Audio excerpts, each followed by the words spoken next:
படிக்கும் போது என்னன்னு சொல்லி பார்த்தீங்கன்னா முதல் முறையாக படிக்கிறீங்களா அதை வந்து எப்பயுமே என்னன்னு பார்த்தீங்கன்னா ரொம்ப ஆழமாக படிக்கணும். நிறைய பேர் செய்கிற தப்பு என்ன அப்படின்னு சொல்லி பார்த்தீங்கன்னா ஸ்டார்டிங்கில் வந்து ரொம்ப லிபரலாக அப்படி ஒரு கேஷுவலாக படிக்கிறாங்க. அது மாதிரி படிச்சிங்க அப்படின்னா நம்ம திருத்திக்கிறதுக்கு வந்து ரொம்ப டைம் எடுத்துக்கும்.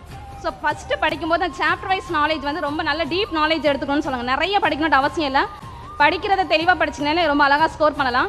இப்போலாம் ஒரு எக்ஸாம் டஃப்பாக இருந்தால் ஒரு நிதானத்தை கையாளுவோம், ஆனால் ஈஸியாக இருந்தால் நம்மளால் ஒரு நிதானத்தை கையாளவே முடியாது. நம்மளை விட நம்மளை அறியாமல் ஒரு உணர்வு நமக்குள்ளே வந்து ரொம்ப பயங்கரமாக ஒரு ஆர்வம் வந்து நம்ம அதில் காட்டுவோம். அந்த நிதானம் நம்மக்கிட்ட எப்போ லேக் ஆகுதோ அப்போல்லாம் நம்ம என்னன்னு சொல்லி பார்த்தீங்கன்னா நம்மளை அறியாமல் நிறைய மிஸ்டேக் விடுவோம். எல்லாருமே தெரிஞ்சு இந்த சம்ம நான் தப்பு பண்ணுவேன் நான் நினைக்கவே இல்லை அப்படிங்கிற மாதிரி நிறைய பேர் சொல்லியிருக்காங்க. ஸோ ஃபஸ்ட்டு நிதானம் ரொம்ப முக்கியம். அவனோட ஸ்டைல் அது மாதிரி ரொம்ப ஈஸியாக கொடுக்குறதுனால நம்ம என்ன பண்ணுறோம் அப்படின்னு சொல்லி பார்த்தீங்கன்னா ரொம்ப கேர்லெஸ்ஸாக அதை என்ன பண்ணுறோம்னா விட்டுறோம். மொதல் விஷயம் அது. ஸோ தமிழில் ஒரு கொஸ்டின் வர்றதுனால நமக்கு என்ன யூஸ் அப்படின்னு சொல்லி பார்த்தீங்கன்னா இங்கிலீஷே ஃபாலோ பண்ணுறவங்க கூட சில கேள்விகளை தமிழில் பார்க்கும்போது நம்மளால் அழகாக ஆன்சர் பண்ண முடியும். ஏன்னா தமிழில் வந்து டைரக்டான மீனிங் இருக்கும். இங்கிலீஷில் பார்த்தீங்கன்னா தெரியாத வார்த்தைகள் கூட நம்மளால் தமிழில் என்ன பண்ண முடியும்னா கரெக்டாக சொல்ல முடியும். நானே ஒரு கொஸ்டின் இதை ஃபீல் பண்ணியிருக்கேன். ரயில்வே எக்ஸாமில் வந்து மார்ஷூப்பியல் அனிமல் அப்படின்னு சொல்லிட்டு ஒரு கொஸ்டின் கேட்டிருக்காங்க. எனக்கு அந்த வார்த்தையை வந்து ஆக்சுவலாக நான் படித்த புக்கில் வந்து அந்த வேர்டு நான் ஆல்ரெடி பார்த்துருந்தேன். ஆனால் என் கூட எக்ஸாம் அட்டன் பண்ண ஒருத்தர் என்ன சொல்கிறாங்கன்னா அந்த மாதிரி ஒரு அனிமல் என்னன்னு எனக்கு தெரியாது, இந்த மாதிரி ஒரு கொஸ்டின் கேட்டிருக்காங்க, நான் வாழ்க்கையில் இது மாதிரி கேள்வியே படலை அப்படின்னு சொல்கிறாங்க. ஆனால் அதே கொஸ்டின் நம்ம தமிழில் எடுத்து பார்த்தோன்னா அதோட கேள்வி என்னவா இருந்துச்சுன்னா வயிற்றில் பை வைத்திருக்கும் விலங்கினம் எது அப்படின்னு சொல்லி கேட்குறாங்க. இது மாதிரி ஒரு கேள்வி கேட்டால் ஆப்ஷனே இல்லாமல் நம்மளால் ஆன்சர் பண்ண முடியும். இது ஒரு மிகப்பெரிய ப்ளஸ்ஸு. ஸோ அதனால் நம்மளால் ஆன்சர் கரெக்டாக பண்ணுறதுக்கு தமிழ் இங்கிலீஷ்னு சொல்லிட்டு 2 லாங்குவேஜுமே இருக்குது. ஸோ எந்த லாங்குவேஜ் வேணால் ஃபாலோ பண்ணிக்கலாம். ரெண்டாவது முக்கியமான விஷயம் என்ன அப்படின்னு சொல்லி பார்த்தீங்க அப்படின்னா புக் மெட்டீரியல்ஸ் வந்து கலெக்ட் பண்ணுறது ரொம்ப ரொம்ப முக்கியம். எல்லாருக்குமே இது ஈஸியாக கிடைக்காது. படிக்கணும்னு ஆர்வம் இருக்கும் எல்லாருக்குமே, ஆனால் மெட்டீரியல் இருக்காது. மெட்டீரியல் இருக்கவங்ககிட்ட படிக்கணுங்கிற ஆர்வம் இருக்காது. சில பேர்கிட்ட ரெண்டுமே சேர்ந்து கிடைக்கும். கலெக்டிங் மெட்டீரியல் அப்படின்னு சொல்கிறாங்க. ஃபஸ்ட்டு என்ன மெட்டீரியல் நம்ம கலெக்ட் பண்ணுறோம் அப்படின்னு சொல்லி பார்த்தீங்கன்னா ஆல்ரெடி சார் சொன்ன மாதிரி தான் மேக்ஸ் ரீசனிங்கில் பயங்கர ஸ்ட்ராங்காக இருக்குன்னு சொன்னாங்க. ஆனால் நிறைய பேரை நான் பார்த்துருக்கேன் மேக்ஸ் வந்து பயங்கர இம்பார்ட்டன்ஸ் கொடுப்பாங்க, ஆனால் ரீசனிங்க்கு கொடுக்குறதே கிடையாது.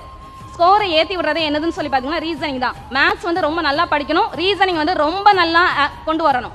எல்லாருமே தெரியாத சப்ஜெக்டை விழுந்து படிப்பாங்க, அது ரொம்ப முக்கியம் தான். ஆனால் தெரிஞ்ச சப்ஜெக்டை என்றைக்குமே என்ன பண்ணிடக்கூடாதுன்னு விட்டுறக்கூடாது.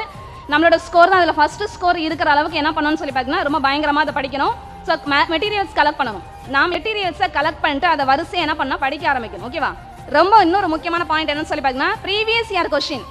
காலங்காலமாக ரயில்வேனா இதுதான், சில கொஸ்டினாக ரயில்வேக்குனே இருக்கும். அந்த மாதிரி கொஸ்டின்ஸ் எல்லாம் ப்ரீவியஸ் இயர் கொஸ்டினை கண்டிப்பாக பார்க்காம எக்ஸாம் ஹால்குள்ளே நீங்கள் உள்ளே போகக்கூடாது.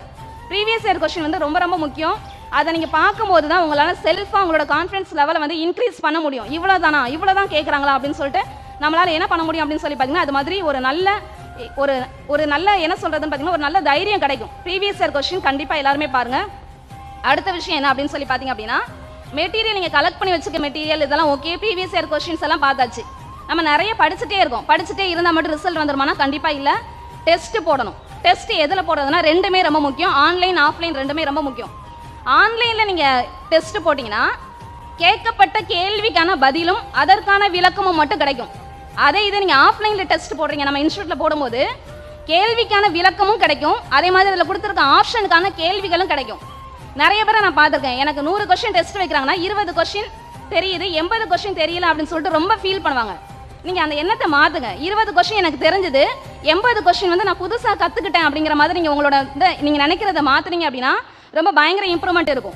தெரியாத ஒரு விஷயத்தை நம்ம தெரிஞ்சுக்கிறதுல ரொம்ப நம்ம ஆர்வம் காட்டணும். எப்பயுமே கற்றுக்கிறதுக்கு ரெடியாக இருக்கணும். இவங்க சொல்கிறாங்க அவங்க சொல்கிறாங்கன்னு எடுக்கக்கூடாது. எந்த விஷயம் தெரியலனாலும் தெரிஞ்சவங்ககிட்ட இருந்து தெரிஞ்சுக்கிறதுக்கு என்ன பார்த்தீங்கன்னா ரொம்ப பயங்கரமான எஃபோர்ட் கொடுக்கணும்.